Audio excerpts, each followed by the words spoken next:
Today's video is on the back of an older Sew With Me video of mine, where I made the McCalls M6696 with some adaptations. A subscriber has requested a tutorial showing how I remove the gathering from the back of the shirt dress bodice. So that is what I'm going to do today. You need to begin as you would if you were making the dress straight from the pattern by selecting your pattern pieces, selecting the correct size you need, and tracing a copy of the pattern out for you to work with. Now, if you're not someone who usually traces patterns, that's fine, you can work from cutting. However, if you're adapting a section like this today, I recommend tracing a copy of just that part. So for example, today it is just the bodice back you will need a copy of. Don't do alterations on the original pattern piece, because if you go wrong or you change your mind at a later date and want to refer back to the original shape, you can't. I have a video on tracing patterns which I will link below for those who need it. Looking at the pattern drawing, we can see the bodice back has this large gathered area.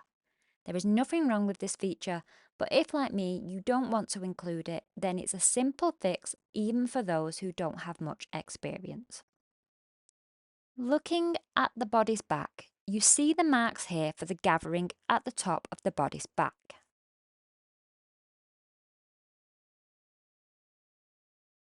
And then another mark at the bodice back base. So we're gathered at the top and the bottom.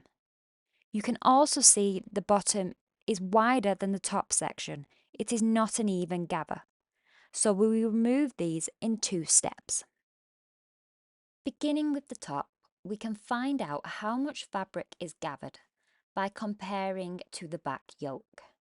This is where the 2 sections will connect together. We have a folded back bodice, so it's fine to work with the folded back yoke. Simply placing them next to one another like this shows you the extension that's been added to the bodice back to allow you to gather it down when you sew.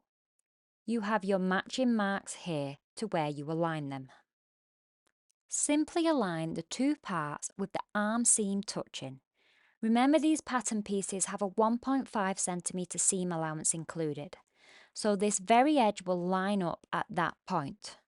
Strictly speaking, when you do pattern alterations, you should always work with the seam allowances removed, but in this scenario it's really not required and it would just be causing yourself more work. So match up at the seam point with the arm edge and align the top. You can see it's an identical shape. Then mark the point on the back bodice that the back yoke ends. This is our extension we want to remove. Use a ruler and extend this down vertically to the bottom edge.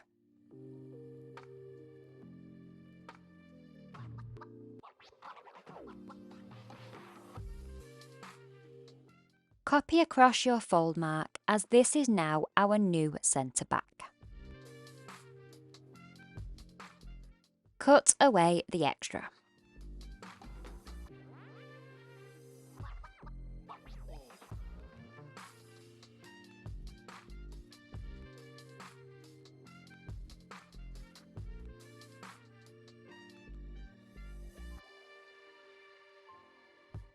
We have now removed the top gather completely. We can see the back yoke is the same size as the bodice back, and you can ignore any sewing instructions to gather this area as you make. You may be happy with just this adaptation and keep some of the lower back gather. That is up to you. I'll now show you how to remove the additional gather that remains in the lower back. As with the top gather, we need to figure out how much extra space is on the lower seam line than its connected pattern piece. On this dress, that is the band. The waistband is one continuous piece of fabric. This is quite rare. Usually you get a front and back waistband that you connect up, but the principle is the same, it just takes a bit more measuring. First, find the central point. We're working on the fold with the bodice back, so you need to work on the fold with your band. The band will run along the body's back, then transition into the body's front. We're therefore going to need both pattern pieces to measure against. Here is our body's front. Align this at your band front edge. You can immediately see where the notches align. We can follow this bottom edge, tracking the distance along the band. Skip the dart as this will be closed when you connect the two. Mark the point the body's front ends. Now remember what we said earlier, that the 1.5 centimetre seam allowance is included. We haven't removed it. So measure back 1.5 centimetres now.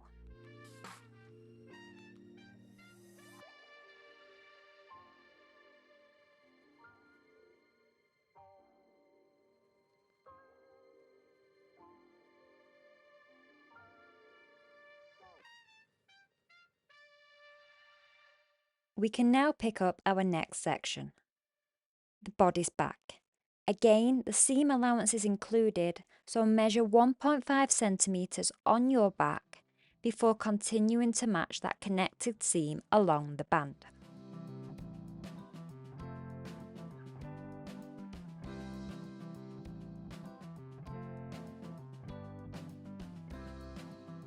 We can see the extra fabric that will not fit on the band. This overlap is the dimension we need to remove in a dart. Of course, you can do this process by measuring with a ruler or tape. I'm just showing you in this tracking manner so you can visually follow what you're measuring and comparing.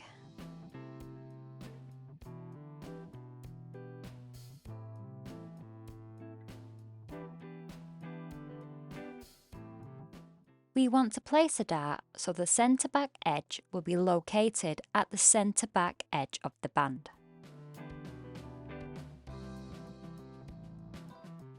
We will place the dart approximately at the midpoint of the bottom edge.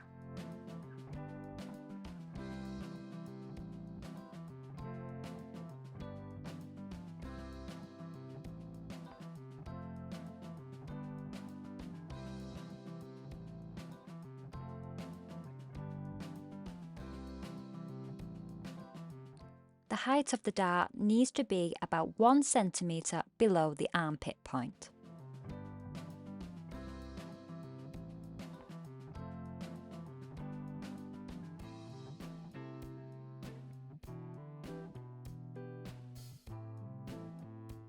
Extend in a straight line from your dart centre point up to this line.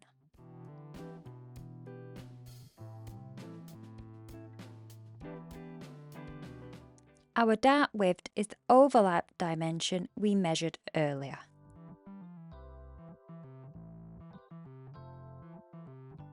Spread this evenly either side of the dart centre point. Join up in a triangle to the top of the dart. These measurements are guides. You can get really technical with the placement and dimensions here, but as a beginner to pattern adaptations, this will give you a good starting fit whilst you figure out what suits your body better. So for example, if you have quite a full rounded upper back, you may want to make your dart height lower. If you have slim shoulders, you could make them extend higher up the back. Each time you fit a sewing pattern to your body, you'll find common fitting adjustments you make which will help you instinctively adapt these type of things. For a new starter, this is a good, non-complicated way to produce this effect. When you're complete, you can work backwards along the band to check. So that is your gather-free bodice back that you can now take forward and sew with. I've tried to show here not just for this specific pattern, but the principles of how you can read a pattern to make changes. How to measure and compare joining seams to see what is extra, and to take into account features such as a seam allowance. Being able to complete small pattern adjustments like this on commercial patterns is a great way to dip your toe into really personalising your sewing projects. Please like and subscribe if you have found today's video helpful. I create sewing tutorials and sewing videos for you to enjoy. If you do have any requests, please do leave a comment and I will try my best to fulfill them if I can. Happy sewing!